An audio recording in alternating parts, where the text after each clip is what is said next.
Hey guys, Mike here with Dirty Mike's Garage. I just wanted to do a quick episode or video today on my daily driver Tundra over there. I recently did a rear end swap on it from the stock rear end that comes in the Tundra to a Sequoia rear end, a first gen Sequoia. The reason I did that is the Tundra comes with drum brakes in the rear, and my particular Tundra also had a 390 gear ratio. So I ended up swapping it to a Sequoia rear end at actually the same year, and it's a now a disc brake rear end with a 410 ratio. Now some of the Tundras do come with a 410, but none of the Tundras came with disc brakes. There are some kits out there you can buy that are, I would say, somewhat pricey. I have about $300 into the whole swap. Did take some fabrication, it did take some cutting. You got to cut all the brackets off the stock rear end and weld on leaf spring perches and shock mounts to the new rear end.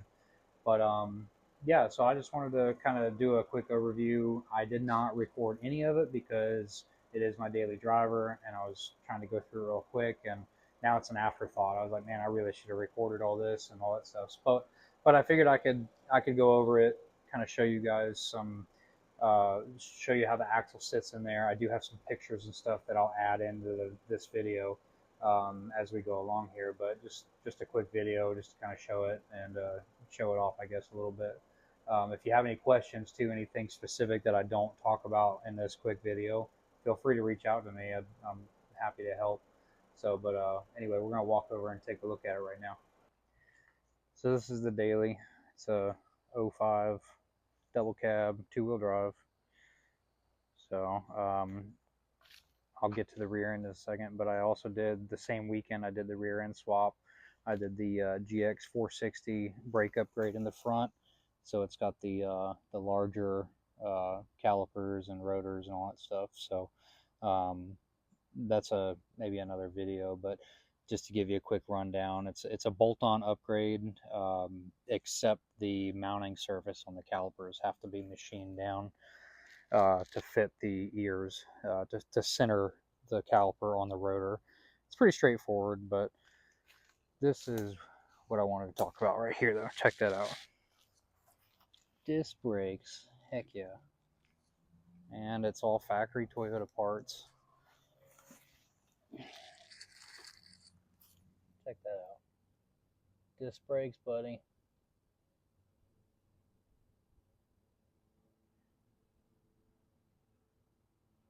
It looks stock, other than the brake lines and the ABS lines being a little bit wonky, just because I didn't weld the tabs on there yet. But pretty straightforward, honestly. The hardest part is just cutting the old axle up.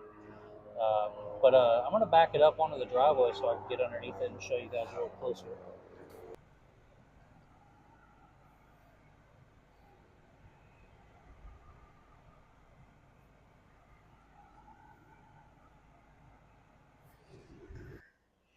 So this Tundra I got for dirt cheap, in my opinion. I got it for 2,800 bucks because I had a leaking water pump, and overall it's a pretty clean truck.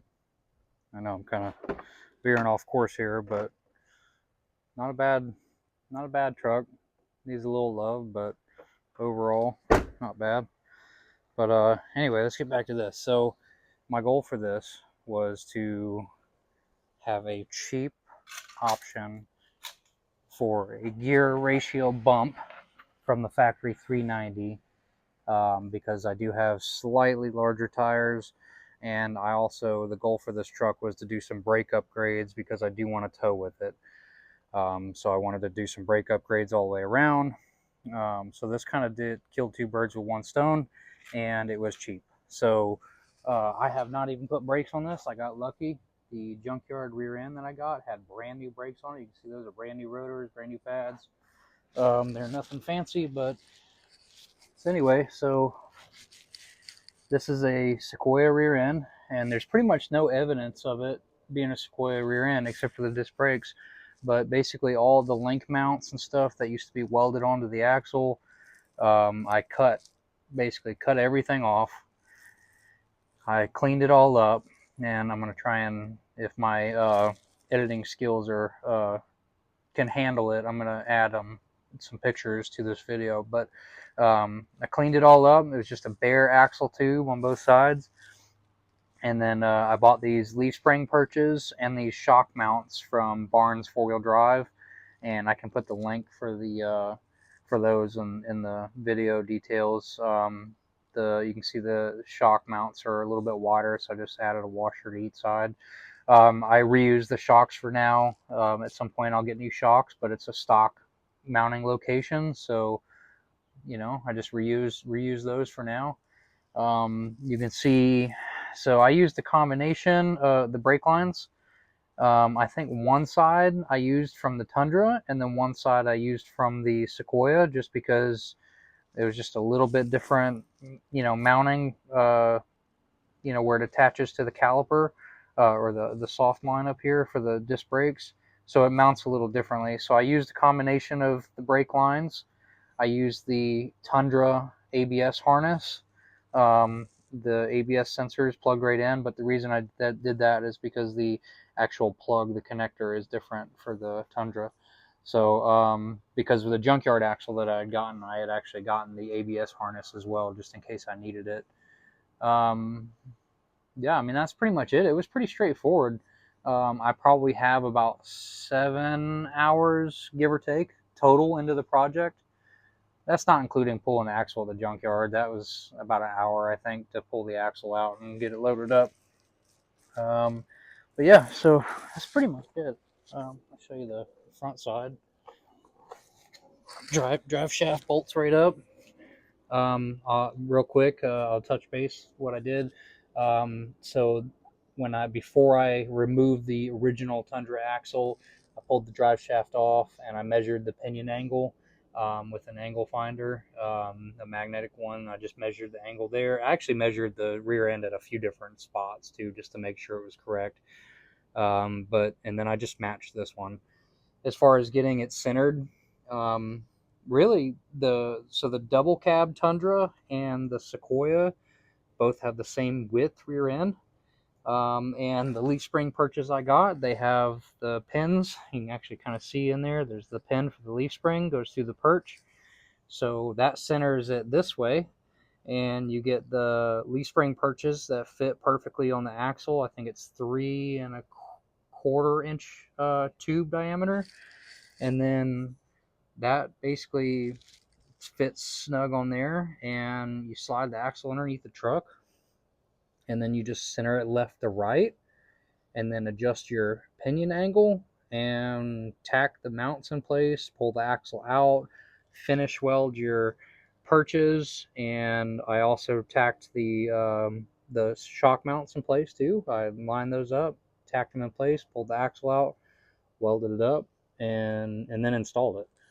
I will say there is 2 different pinion flange sizes. I believe the brake in the difference is, if you have a 4-speed trans, it's the older, smaller pinion flange, and if you have a 5-speed flange or 5-speed transmission, it's the later model, larger pinion. So this is an '05 truck, and it's an '05 axle. I purposely found an '05 Sequoia, but I think it can be, as far as the Sequoia goes, I think it can be '05 and up, '05 to '07.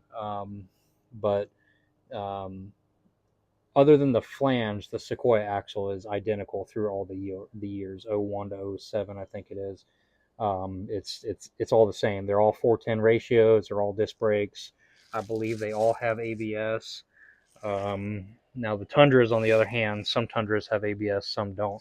But you can see though, it's pretty cool. I love seeing the disc brakes in there. It was a fun project. It wasn't anything crazy, but it was cool to just kind of get that done, and the brakes feel fantastic too. So that's very, very happy about that.